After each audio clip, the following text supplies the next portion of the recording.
BYD have finally released their warranty conditions for the electric car that I ordered from them. Frankly, they're absolutely shocking. Why? Well, I'm going to explain why and why I think this warranty conditions and terms are actually illegal. I've been contacted by several people who say that they're lawyers and say that it's actually illegal to try and enforce these warranty terms on customers. Not only that, BYD has reduced its warranty period from 7 years to 6 years and changed the conditions, meaning much of the car isn't warranted after even 1 year. Hello, my friends.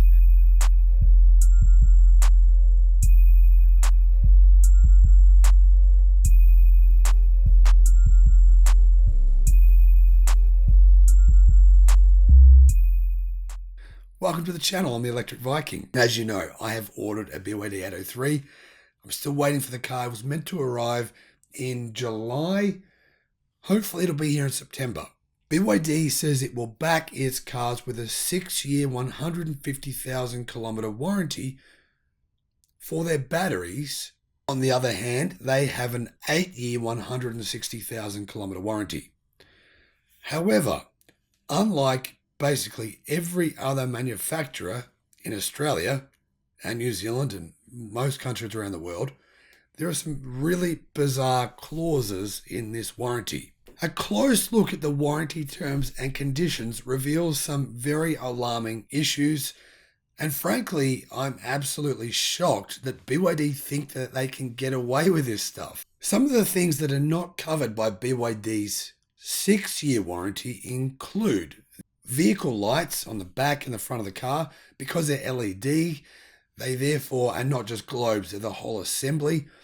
The tire pressure monitoring module, the suspension and ball joints. Now those are covered for either 4 years or 100,000 kilometers. Not too bad, but things start to get a bit worse. Now, things that are only covered for either 3 years or 60,000 kilometers, whichever is first. 60,000 kilometers, obviously, probably for a lot of people might only be 2 years of ownership, is the multimedia system. The shock absorbers, the belt, whatever that refers to, dust cover, bushing or gaskets, release bearings, wheel bearings, PM 2.5 measuring instruments. I don't know what that is, but anyway, the AC and DC charging port assembly. So in other words, the charger on the side of the car won't be covered after you've done 60,000 kilometers of driving. The USB charging port connector in the car. Only covered by a 1-year warranty or 20,000 kilometers is the lead acid storage battery. But here's where things get really alarming. Covered for only 6 months or 10,000 kilometers, whichever is first, is the air conditioning filters. That's all right, not a big deal. But then you've got the button battery, brake pads, clutch disc. I don't know what that is, but clearly that's something that's not some sort of consumable. Tires, wiper blade assembly, not the wiper blades, but the actual assembly. Bulbs, fuses, ordinary relay, whatever that is, but I've Googled it and it seems like it's a pretty significant part of the car, not something that is just a consumable. So the ordinary relay, if that fails after 6 months or 10,000 kilometers, you have to pay to replace that yourself. Clutch disc. Clutch disc after 10,000 kilometers is your problem. Yeah, that doesn't seem legit to me. And I've Googled this. Seems as though the ACCC will have some challenges to this legality of this warranty document. Now, BYD says that everything else that I haven't listed here is covered under their 6-year 150,000 kilometer warranty. Now, for reference, I've had a look at their direct competitor, MG. They make the MG ZS EV. Pretty similar car, similar price. That car is covered for 7 years for everything. Everything's covered. There are no stipulations. There's nothing like the multimedia screens only covered for 3 years. Everything is covered. So, the warranty period for some of these items is the shortest for any car on sale that I can find in Australia and New Zealand. For some of these items, it's the shortest for any vehicle. Very strange to me. Now, technically, the media are saying that BYD's vehicle coverage or warranty is twice as long. They say that a Tesla vehicle is only covered for 4 years and 80,000 kilometers, which is technically true. But at least for those 4 years, you're completely covered for everything. There's no like little special stipulations that the media screen's allowed to fail after 3 years, or all these other things, clutch discs and everything else can just fail after only 2 years or a year, and that's not a problem. So the Tesla warranty is very different to BYD's warranty. It doesn't have all these little stipulations. What about warranties for other manufacturers? Well, Kia's warranty is for 7 years and it covers everything. There's no little stipulations, no little media screen can fail after 3 years. There's no other little issues here. Everything is covered. What about Hyundai? Hyundai has a 5-year unlimited kilometer warranty. Polestar 2, 5 years and unlimited kilometers. No little stipulations in their warranties either. So as you can see, BYD originally claimed a 7-year warranty. They went back on their word within the last 2 days, changed it to 6 years. And then, to add insult to injury, they've now added all these little stipulations in here in order to basically excuse themselves from paying for the majority of things that could break down, or the majority of things that are probably going to be, that could potentially fail within a few years. Now, what is really concerning to me is that BYD doesn't have enough confidence in their media screen and various other things like their suspension to say that it's going to last any more than 3 years. Realistically, I mean, if they thought those things would last longer than 3 years, why wouldn't they warranty them like the rest of the car? Seems weird that they've picked certain items out and said, no, those things are only going to last for a few years. We're only going to give you a few years of warranty on those. It just doesn't add up to me.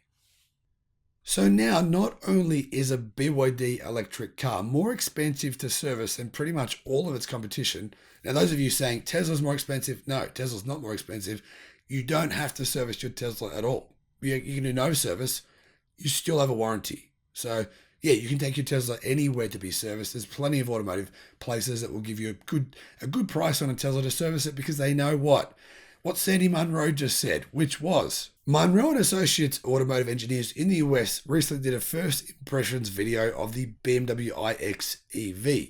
Munro himself was laughing at people asking about the BMW's sealed bonnet. How do you service it, they asked. Easy, you don't. Now, Sandy thinks that EVs don't need servicing, and he's the guy who probably is the best qualified to know. The truth is that there's very, very little that needs to be done on an electric car.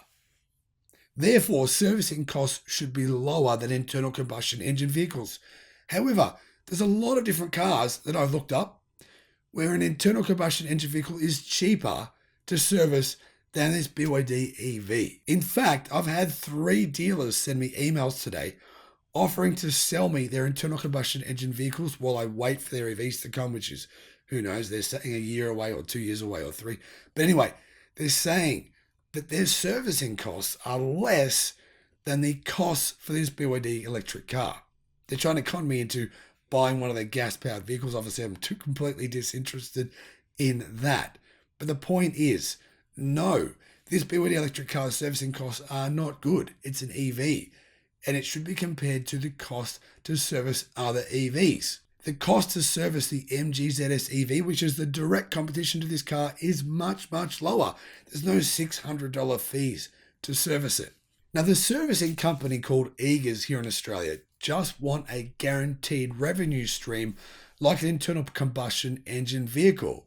The actual maintenance requirements are not zero, but they're far, far less than an internal combustion engine car. Now, getting back to this warranty problem, Pandos said this. Having just visited at BYD Experience Centre last Friday, the rep there told us the warranty for the car and battery was 7 years, unlimited kilometres for the car and 160,000 kilometres on the battery. Now we get the official word and it's entirely different. 6 years, 150,000 kilometres for the car, or at least some of the car. 8 years and 160,000 kilometres for the battery. I'm starting to lose interest in BYD with these early backflips on what their reps are presenting, and then company comes out with something different. Now, Tone said this, EV Direct If you have such little faith in BYD's product, why not just offer a 3-year, 100,000 kilometer warranty on the vehicle? Or maybe just hand distribution over to BYD themselves. That's what I would prefer. And that's what I originally hoped would happen, that BYD would sell direct, like Tesla does, to the public. And then we would save these ridiculous servicing costs, or at least they'd be much lower. The warranty could potentially be the same warranty as what's offered in China. Now, I looked up the warranty in Norway, where BYD already sells the Tang.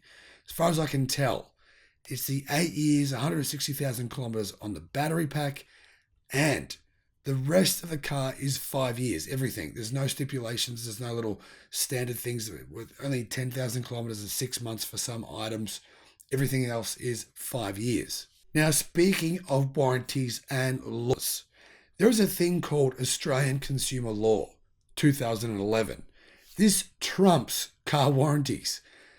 Car manufacturers like to think, well, in this case, clearly EV Direct is thinking that this consumer law does not apply to them, but actually it does.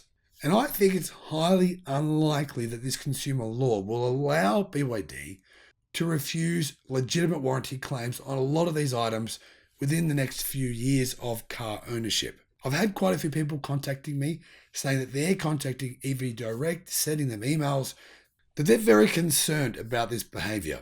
Now, there's a lot of people on the BYD owners groups on social media saying that, well, personally, I'm wrong about this. You shouldn't worry about the warranty. Even if the warranty is only 1, 2, or 3 years, it doesn't matter. BYD is amazing stuff. And if you don't want to order a BYD, even with a warranty which might not protect you from having problems with your car, then you're one of the unfaithful, or you're a complainer, or you're a moaner, or just a whinger. But in particular, I like this phrase that I've seen used quite a few times, that you're one of the unfaithful. And to me, that sounds a lot like someone who's espousing the values of a cult or a religion. If you don't agree with them, with their cult, then you should just go away. And I think this is crazy. If a company, no matter how much you like them, does the wrong thing, you should question it. You shouldn't just go along with it simply because you're a fan of a brand or simply because you bought something. That's called sunk cost bias. Sunk cost bias is not an admirable trait. It doesn't make you a greater person. It doesn't make you a person who is better than anyone else. It doesn't make you a person who has the right to criticize and slam and mock other people simply because they're not as crazy as you are, or they haven't bought into the cult in the same way that you have. If your car brand, whatever it is, whatever product you've bought, doesn't matter what brand it is, whatever product it is, if you sign a contract, you pay a deposit, and then all the terms start to be changed on you, things change, right? Warranties change, specifications change. That, in my view, is not something you should just go, oh, well, that's okay, that's fine, because I love the brand. I'm obsessed with the brand now. Everything BYD does is great. That's not how we should look at things. This is the sort of thing that happens when people get abused. They get taken for a ride. So, my take on this is, I think EV Direct will come to the party. More than likely, I think they're going to change some of these things. I think they're going to realize that this is all a little bit mental. It's a little bit crazy. And frankly, I feel like we're in the twilight zone. I feel like, has this really happened? It has. Overall, I'm going to leave with you Led's comment on this. Not very confidence-inspiring, is it? The whole let's develop policies on the fly after everyone's placed an order, accessories still in development, doesn't have maps yet, etc., claim they're going to have a 5-star safety rating when the car is delivered. Well, that didn't happen, as I predicted correctly. I can understand not having the servicing costs down pat from day one, but far out. You'd think the warranty policies would be available from the start. Let's hope BYD and EV Direct come to the party and make this right. Thank you for watching. Bye-bye.